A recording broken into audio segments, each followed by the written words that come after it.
I caught my wife cheating at her writing workshop, so I hired a PI, got proof, and disappeared before she came home.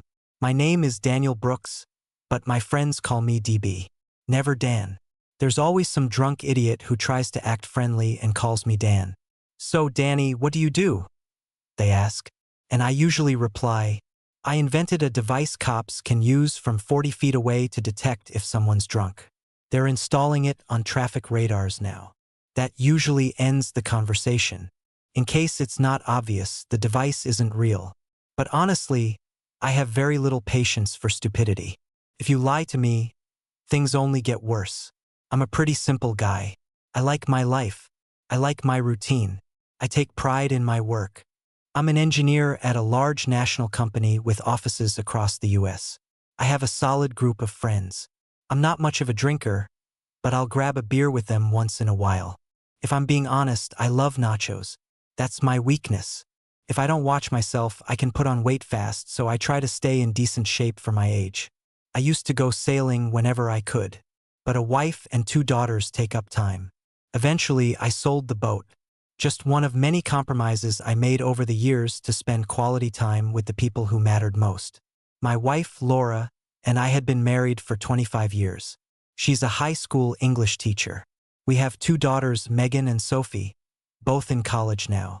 Megan goes to school in Massachusetts, Sophie in New York. Thankfully, they both earned strong scholarships.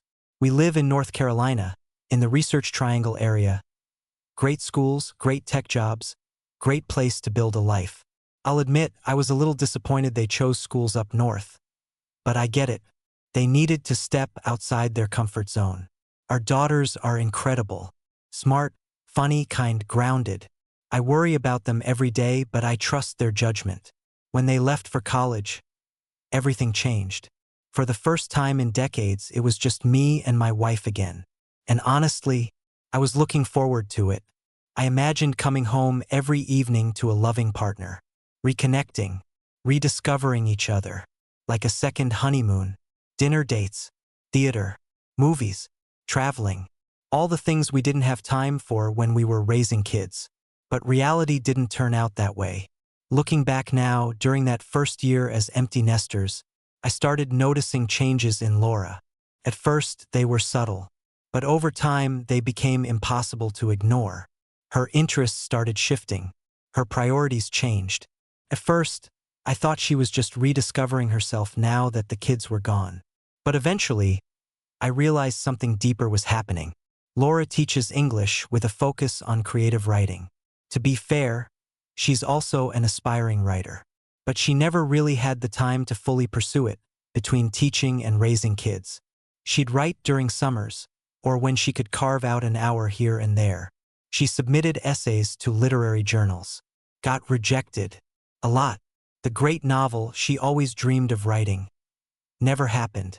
I'll be honest, I liked reading her work, but objectively, it was average, a bit cliché, sometimes overly dramatic. I always felt like she loved the idea of being a writer more than the actual craft. Still, if she was happy, I was happy. Throughout our marriage, she was part of several writing groups.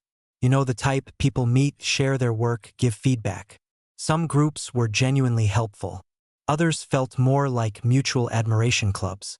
The group she joined before everything fell apart was a mix of both. There were about 10 people, men and women. Some I liked, some I could have done without. There was Rachel, who wrote historical pieces and biographies. She actually did real research. I read her books, they were good. Then there was Beth, who wrote fantasy. Think talking unicorns. Not my thing, but she was nice enough. Mark was the know-it-all of the group. Annoying but harmless. And then there was Ethan. From the moment I met him, something felt off. The first time we met, he looked at me and said, "So, Danny, what do you do?" I glanced at my wife. She frowned slightly and shook her head. I just said, "I'm an engineer." He smiled, or maybe smirked. Hard to tell. After that, I stopped trying to be involved in their group. Whenever they met at our house, I stayed out of the way. Usually in the next room, working, or sitting on the back porch with the window open, close enough to hear. far enough to be forgotten. And that's when I started noticing things. Early on, I realized that when Ethan talked to Laura, something was different. They had inside jokes, a kind of unspoken understanding. Sometimes he encouraged her. Other times, it felt like he knew exactly what she was thinking. He'd reference conversations that clearly happened outside the group. Conversations no one else seemed aware of. I didn't like it, not one bit. I told my wife. She brushed it off, like it was nothing. And honestly, I was used to not pushing. I said what I needed to say. The rest was up to her. The group had a routine. After their writing sessions, they'd relax with wine. That's when things got revealing. One night in early March, the conversation shifted. They started talking about the lifestyle of real writers. All the great writers were alcoholics, right? Someone said. They write during the day, drink at night. It loosens the mind. Then in the morning, inspiration flows. Then Ethan added, and all truly successful writers had affairs. That's what really fuels creativity. And then my wife said something that hit me like a punch to the gut. Absolutely. It's about intensity, the thrill of the unknown, the excitement of something hidden. That's where real inspiration comes from. Some people laughed. Others stayed quiet. So I told myself, it was just a joke. Still, I kept listening. Maybe we should all have a wild night, Mark said, laughing. And then each of us writes the next great American novel. I couldn't tell if he was kidding. They kept talking about drinking, affairs, creative freedom. And then I heard something that caught my attention. Is anyone else applying to that writing workshop in Illinois this summer? Ethan asked. Oh, I already applied, Laura said. I really hope I get in. 6 weeks just writing, surrounded by other writers. It could change everything for me. That was the first time I'd heard about it. Ethan immediately responded, You'll get in. Your writing has improved so much this past year. I believe in you. Then he added, I applied too. Not sure I'll get accepted though. My internal alarm went off. Hard. Something about the way he said it. Too modest. Too calculated. I didn't like what I was hearing. But at that point, I still loved my wife. I still trusted her. When you've been married that long, trust becomes automatic. You don't question if your partner is planning something behind your back. That thought doesn't even cross your mind. Marriage is a partnership. Your spouse is your other half. She had shown loyalty for years, and all you really want is for her to succeed, to be happy, or at least, that's what you believe, until the moment everything falls apart, and you realize your trust meant nothing. Update 1. I trusted my wife completely, and I know some younger guys might not understand this, but after 20+ years of marriage, trust isn't a choice anymore. It's just how you live. It was late April. I had just finished working in the yard and walked back toward the house. As I got close to the kitchen door, I heard my wife talking on the phone. I can't wait. 6 whole weeks with no responsibilities, no obligations, no one waiting for me to come home. That last part stopped me cold. I just stood there listening. Honestly, it's going to be the most selfish 6 weeks of my life. I deserve it. And so do you. Yeah. I didn't like any of that. I opened the door and walked in. Laura looked startled, then quickly said, I've got to go, DB's home. I need to start dinner. And she hung up. Who was that? I asked. Oh, just Rachel. We were talking about the school year ending. Yeah, right. I wanted to press her, especially about the no one waiting for me at home comment. But something told me I wasn't going to get the truth that night. So I let it go. Later that evening, she came to me excited. DB, you won't believe this. I have amazing news. Remember that writing workshop I told you about? I almost laughed. I already knew about it, just not from her. I don't remember you mentioning it, I said. She looked annoyed. Wow, you really don't listen. Then she explained. She had applied to a 6-week writing workshop in Illinois, running from mid-June to the end of July.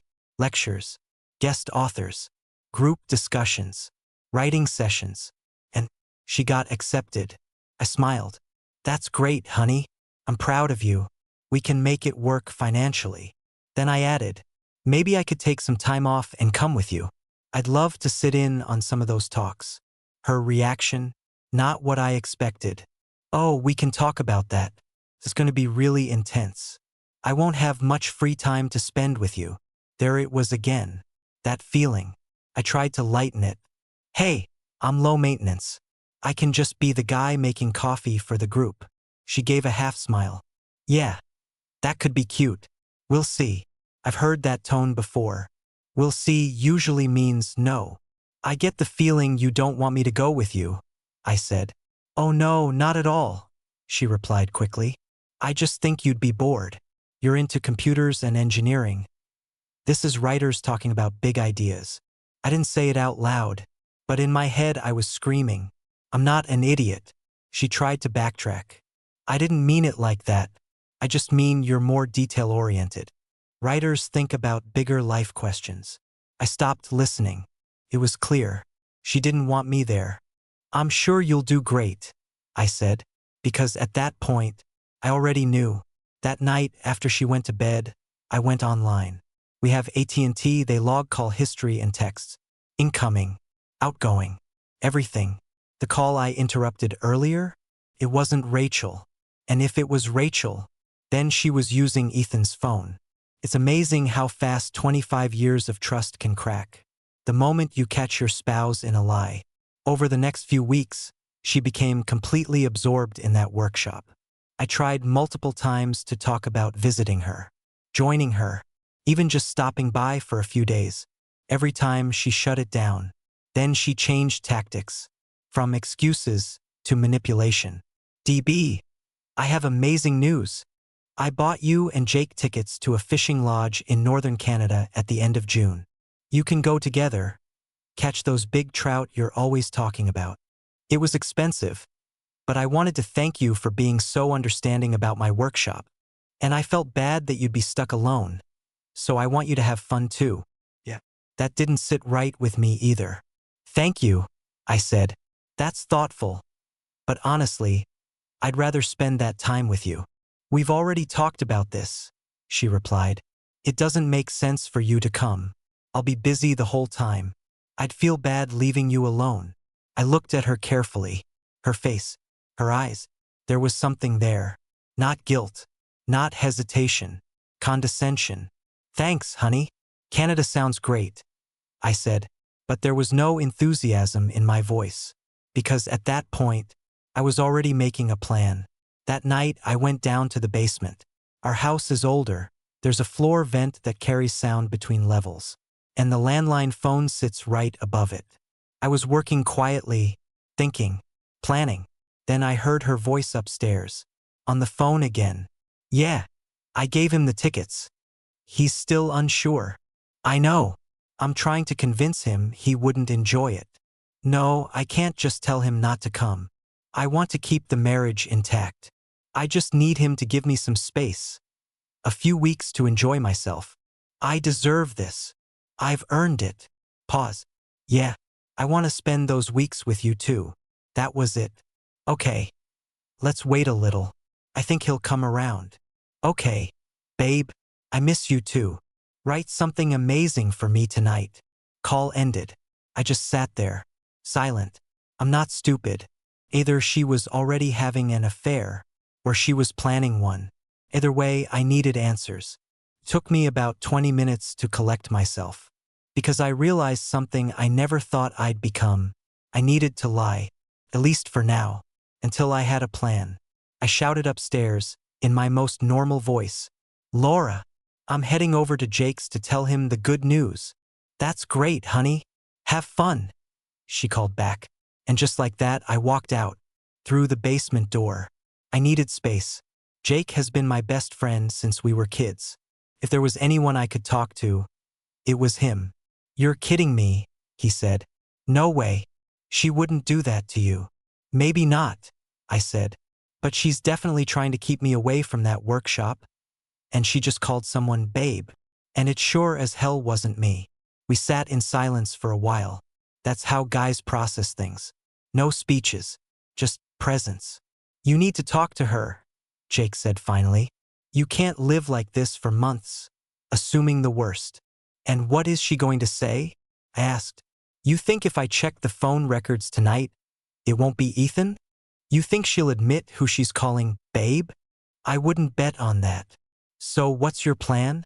I'm going to sit down with her, I said. I'll be honest.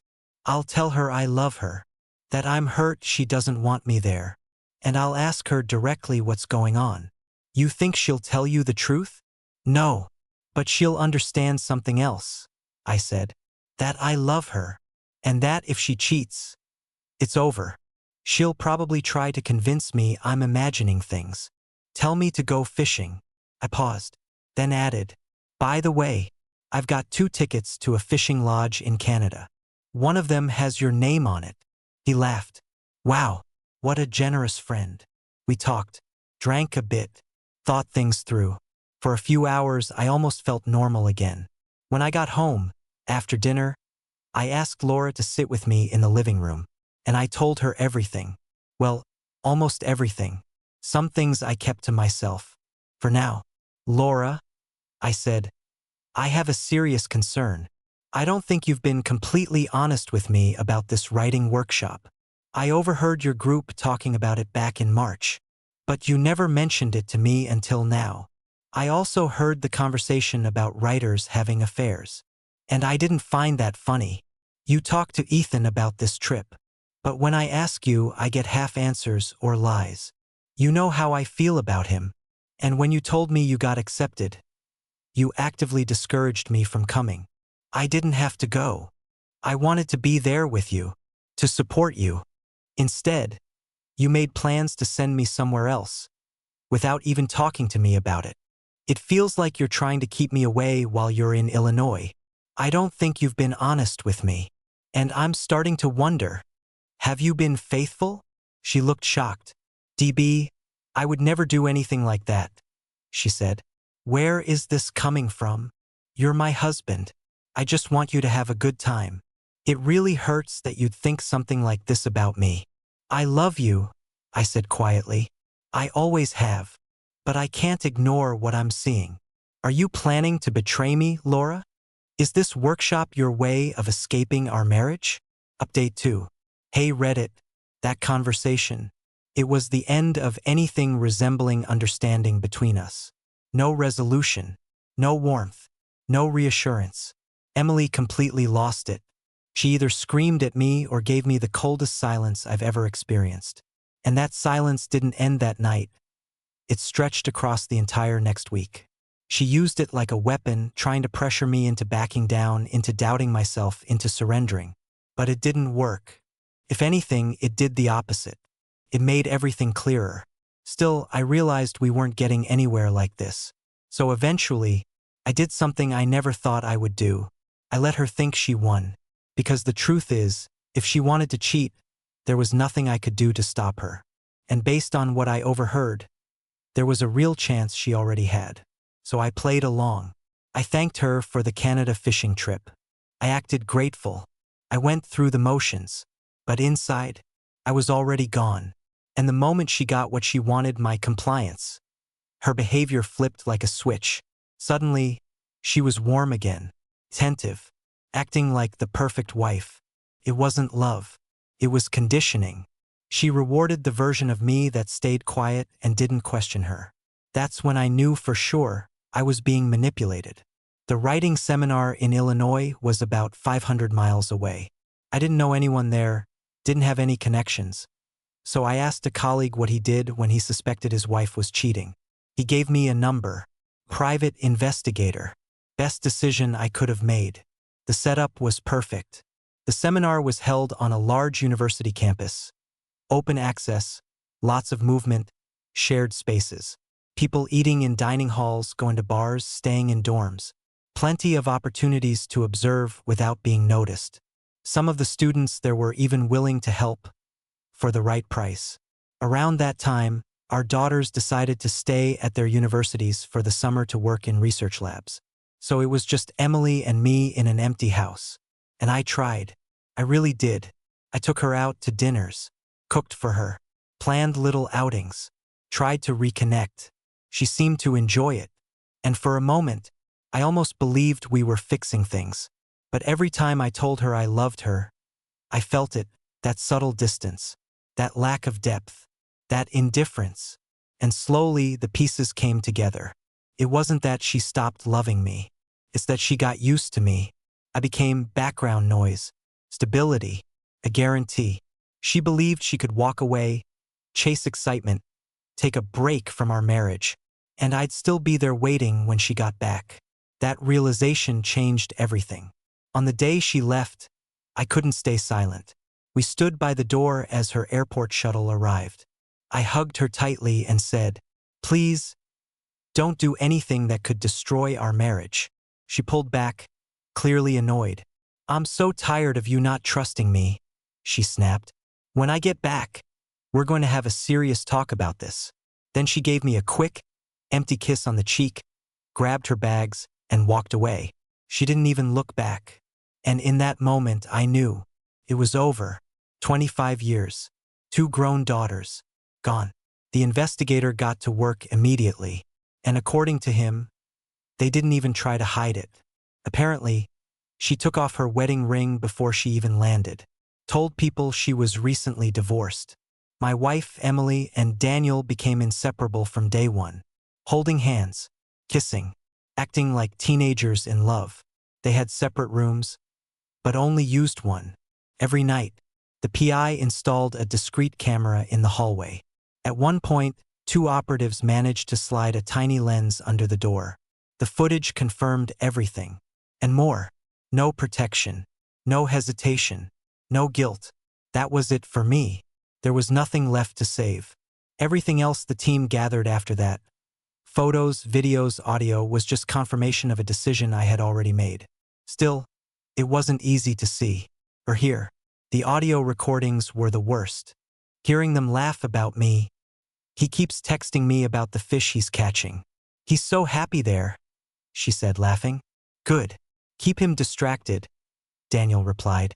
"Let him enjoy it while it lasts.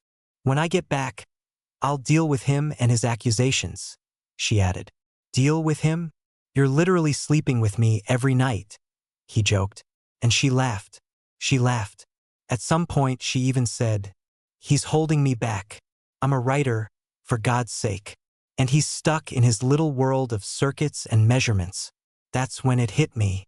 Nothing they did could hurt me more than staying tied to her. There was only one real move left. So while she was off, finding herself, I started erasing myself from her life. Quietly, permanently.